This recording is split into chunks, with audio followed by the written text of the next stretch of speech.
That's what the spring's for. The spring is what pushes the shock back. So, what I do, we're going to move some of this off here. We're going to flip to a different page. We're done with step 11. Basically now the next step is to fill these all up. We got the bottle of 30 weight axial oil here. We're going to take each shock with the shock fully extended, fill up the reservoir. I usually try not to go to the top like that, but slowly push the piston back up, pull it down, up, down, just kind of pump it a couple of times. What you're going to do is force any air out that's underneath the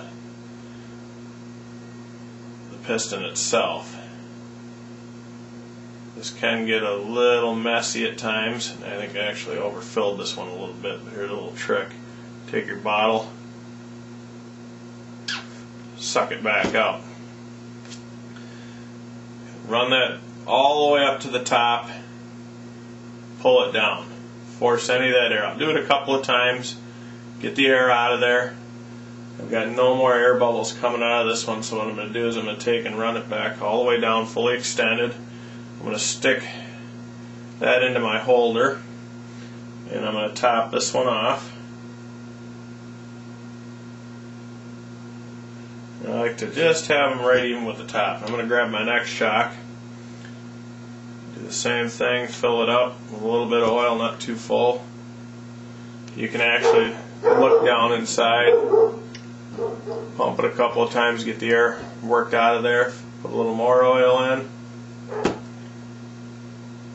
Pump it a few more times, make sure you've got all the air out of it. Once you don't see any more air coming out, stick that one in the holder, top it off, and take care of the other ones. Do the same thing, fully extended. Fill it up a little ways, pump it to get the air out, a little more oil in. Pump it a couple more times real carefully. You don't want to do this too fast, you'll shoot the oil right out of the shock. Take that one, stick it into your holder. Another thing that works real good for a holder too is actually a piece of cardboard or a cardboard box. You can actually punch holes into it and then insert your shocks into that. Take the last one, fill that up, pump it a couple of times, get the air bubbles out of her. Take that one, stick that into the holder.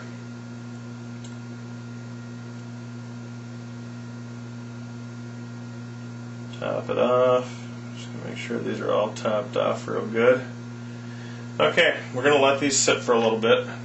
It's kind of hard to see, but if you were to look real close at these, and I'll move these more into the center here, you'll notice that there's actually a little bit of air bubbles sitting in the oil. They'll take a little bit of time, they'll work themselves out. We're going to take a break and we'll come back and cap these off. Okay, we're going to go on to the next step, which is number 13. We've got the shocks basically all sitting. Caps and are what we need to locate next. Basically what you want to do is find your part tree numbers, 829 again. Pop off the caps. It's going to be part number 1. You need all 4 of those, which is this piece right here. Okay, we got all 4 of those off. And then you need the O-rings. They're actually sitting in my tray here. I've got those, the 4 black O-rings that go inside those caps. The next thing you're going to want to do is pull off part number 2. It's the fake reservoir for the shocks. These actually basically resemble a piggyback shock. They do also come with a standard shock cap if you don't want to use the simulated piggyback reservoir shocks. So we'll pull all 4 of those off because we want this thing to look scale, so we're going to use them. And what I'm going to do is, when I've got these, just get rid of these plastic parts trees that I don't need, is I'm going to pop off these other 4 caps. Just throw those aside there, get rid of the plastic. Okay, then, last thing you need to do to prep these, isn't the last thing, but it's the first thing you got to do. I'm going to actually take, well, let's do it this way. We're going to put the reservoirs on last. The reason being is I don't want them in the way when I'm putting the caps on. I'm going to show you how to do this. Grab a paper towel, grab a shock assembly, and what I like to do is wrap the paper towel around it like so. Take your cap, oops, we got to take an O-ring out of the tray. Get one out of here. Get your O-ring into your shock cap. Take a shock cap, and start to thread it on. Leave it loose. Now what I like to do is just kind of get it down to where it feels like it's going to tighten up and then back it off.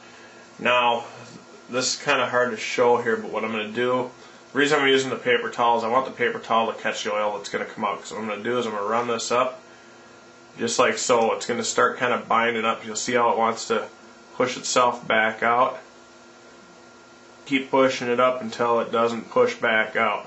You'll notice up here now I've got oil coming out. Now what that's doing is that just forced all the air out of the shock. Now you'll notice I tightened it up and it actually gapped again. There's a little air left in there. So back it off again. Shove that back up in there. Crank that tight again. Off. Shock's not moving. That means you got all the air out of it. Now you can take your paper towel. These shocks aren't bad because it's a small shock. There's not a lot of oil in these. You can actually take and get most of the excess oil cleaned off. Make sure you're good and tight. Shock's working good. Yep, not getting forced back down. That one is ready. We're just going to stick it back in there. We're going to grab the next one out of our holder here and do the same thing. Get a cap. Get an O-ring. Get your O-ring in the cap. Start your cap. Screw it down until you feel it tighten up to back it off a little bit of a turn. I'm going to do this one without the paper towel up. I'm going to shove this up. See, it pretty much wants to stop. You'll see the oil start to come out. We'll back that off just a little bit. We're going to let some more oil out.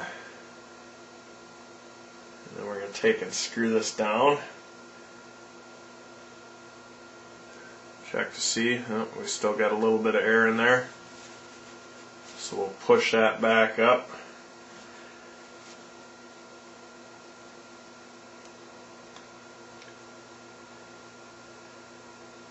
Let the air come out. Tighten her back down and we're good. Takes a couple of times on some of them.